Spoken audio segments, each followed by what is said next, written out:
Superman the movie, directed by Richard Donner and released in 1978. A classic performance from Christopher Reeve, one of the first truly great comic book feature films. Superman 2, released in 1980. Terence Stamp magnificent as General Zod. 1983's Superman 3. Richard Pryor wore a massive hat, got drunk and skied off a roof. Oh, and there was that quite scary scene where a woman got turned into a robot.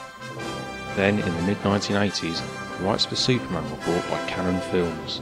If you've never heard of Cannon before, they are best known for films like this.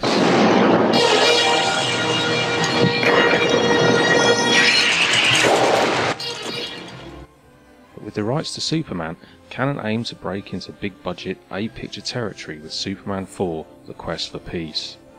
Christopher Reeve was lured back to his signature role with seductive promises. "We can help write the story," they said. "We'll give you the cash to make that movie you wanted to make. Street smart," they said.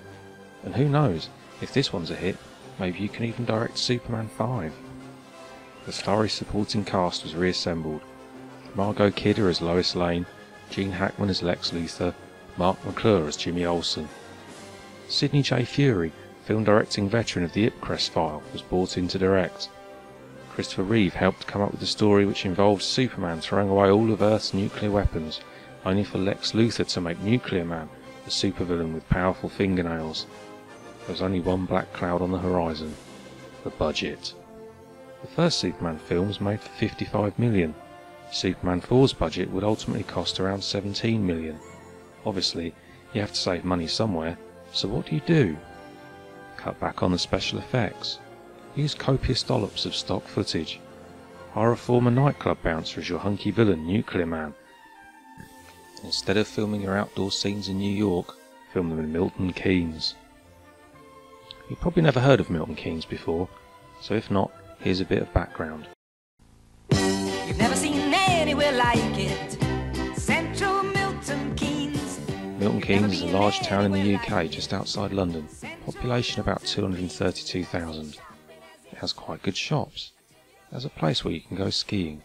It has concrete cows. The only problem with Milton Keynes is that it doesn't look remotely like New York. If you want an illustration of Superman 4's cost cutting, have a look at this brief scene, which is supposed to take place outside the UN building.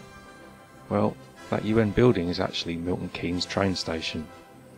We went and had a look at Milton Keynes train station ourselves recently, and we can confirm that it still looks just as it did in Superman 4. Also, it still doesn't look like New York. Anyway, so what does Superman 4 have going for it? Well, there are lots of fights, including one on the set of what looks like the 1950 science fiction film Destination Moon. There's also a scene where Superman roasts a duck with his eyes, which is quite exciting.